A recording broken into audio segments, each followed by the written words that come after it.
Hello বন্ধু, আমি একটা লং হেয়ার নিয়ে চলে এসেছি। দেখো লং হেয়ারটা কাটিং করে কত মানে শর্ট করেছে হেয়ারটা।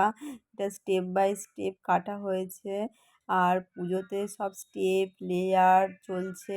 আর আমাকে একজন এসে বলল, বৌদি আমি ইউ কাট করবো।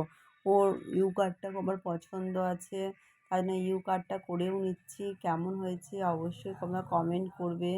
আমি রিলগুলো বা ব্লগগুলো, ছোটো ছোটো মিনি ব্লগগুলো যে ছাড়ছি, তোমরা একটু কমেন্ট করলে আমার ফেসবুকে ছাড়তে দিতে ভালো লাগবে, যেহেতু কমেন্টের জন্যেই আমি এত কষ্ট করে কাজ করে তারপরেও আমি এগুলো ছাড়ছি ফেসবুকের মধ্যে। কেমন হয়েছে ইউ কাটটা তোমরা অবশ্যই বলো।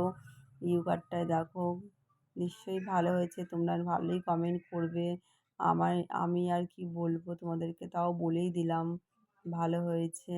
তারপরেও চলে এসেছি, আমার কাস্টমার আমার পার্লারে এসেছে, এসে কি কি কথা আমাদেরকে বলছে দেখো, তোমরা নিজের মুখেই শোনো আমার কথাগুলো। ঘরে পার্লার করতাম, মানে আজ থেকে কত বছর আগে রান্না করতে যাচ্ছে। আজ থেকে বর্ষা তখন খুব ছোট, হ্যাঁ ছোট বর্ষা তখন। আজ থেকে কত বছর হবে, মেয়ের বয়স হচ্ছে আজ থেকে কিছু না হলেও 8-10 বছর তো না বটেই। না, মেয়ের বয়স হচ্ছে 21, তাহলে বেশি, আরো 20 বেশি। বছর হলো তুমি কাজ করছো আমার কাছে এসে। 20 বছর ধরে আসছে আমার পার্লারে, এতদিনের কাস্টমার আমার। আমার এইখানে ছাড়া আর পোষায় না। আমি শ্বশুর বাড়িতেও ওইখানেও কাটি না, এইখানেই এসে কাটি। এখানে আসি যখন এখানেই কাটি।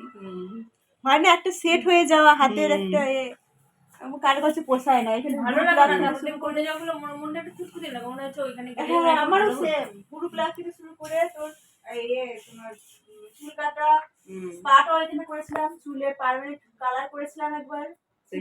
সবকিছু এখানে এ মেয়ে নাক ফোটানো থেকে আরম্ভ করে সব।